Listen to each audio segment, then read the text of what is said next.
we must show the world that some of them has been wrong, that some of them have misunderstood us, and it's only by our action they will know that we mean business. Brothers, I think I have spoken enough in this language.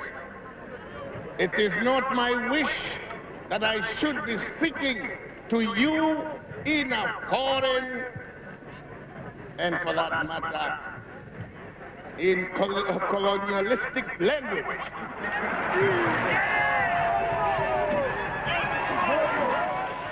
Jomo Kenyatta is a respected figure in Kenyan history, often seen as a hero who led the fight for independence from British rule. However, there are three common misconceptions about his legacy. This video seeks to debunk these myths by closely examining his role as a pan-Africanist reformer, his connection to the Mau Mau movement, and his title as the father of Kenyan independence. These myths about Kenyatta have deeply influenced Kenyan society and the broader African narrative. To challenge these myths is to reevaluate history, aiming to provide a more accurate view of the man and his era. It's important to understand that history is intricate, shaped by various perspectives, circumstances, and interpretations. The legacy of a historical figure, especially one as significant as Kenyatta, is multifaceted and changes over time as new information and viewpoints emerge.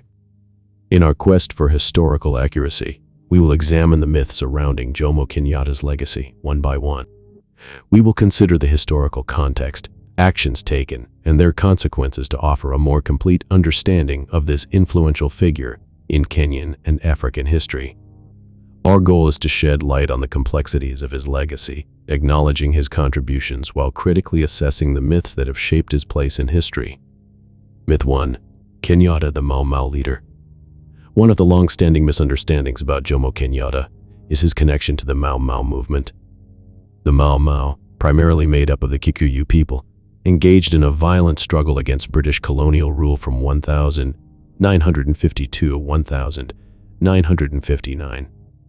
This insurgency resulted in the deaths of both white settlers and moderate Africans, leading the colonial government to declare war on the Mau Mau, with significant support from the British Army. Kenyatta's name is often tied to the Mau Mau uprising, and he was arrested during its early stages. He underwent a sensational trial in 1952, resulting in a 7-year imprisonment on charges of managing the Mau Mau. This association between Kenyatta and the Mau Mau persisted even after his release in 1961, as the colonial government and white settlers continued to push for his conviction. The international media also continued to link Kenyatta with the Mau Mau struggle that took place while he was incarcerated. Historical accounts, however, reject the idea that Kenyatta had a close connection to the Mau Mau. Kenyatta was not a leader of the Mau Mau, nor was he involved in its formation or activities. Throughout his political career, Kenyatta advocated for a moderate, non-violent approach. He developed his political skills within the Kikuyu Central Association, KKIA, an organization that focused on advocating for land reforms and justice through peaceful and constitutional means. The non-violent strategies of the KCA proved ineffective in addressing the mounting grievances among the Kikuyu, especially in the years following World War II. The Mau Mau, made up of Kikuyu ex-soldiers who had served in the war, emerged from this increasing discontent. They had more radical goals, such as the removal of white settlers and the restoration of native lands. Importantly, Mau Mau's leadership consisted of younger, more radical Kikuyu who were less committed to traditional customs and better represented the disenfranchised population in both urban and rural areas. Kenyatta, often seen as part of the old guard, found himself at odds with the militant goals of the Mau Mau. He was careful to limit his associations with the movement and, at times, publicly discredited it, which resulted in death threats against him. A crucial aspect of the Kenyatta Mau Mau narrative is his 1952 trial, which relied on questionable testimonies. The primary witness, Rawson Macharia, had claimed that Kenyatta participated in Mau Mau oathing ceremonies, where the murder of Europeans was discussed. However, it later came to light that Rawson's testimony was obtained under dubious circumstances. He had been offered incentives, including money, a 2-year course at an English university, support for his family, and a government position upon his return to Kenya in exchange for his testimony.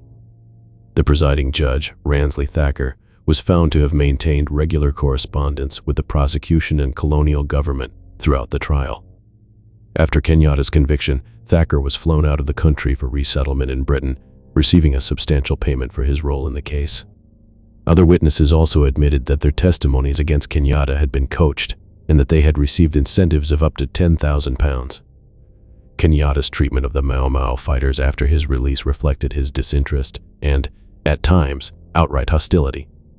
His government failed to reward Mau Mau fighters adequately, and most did not receive the land that had been redistributed to Africans. Additionally, Kenyatta appointed loyalists who had opposed the Mau Mau to key government positions and rejected calls to celebrate their independence efforts as a national holiday.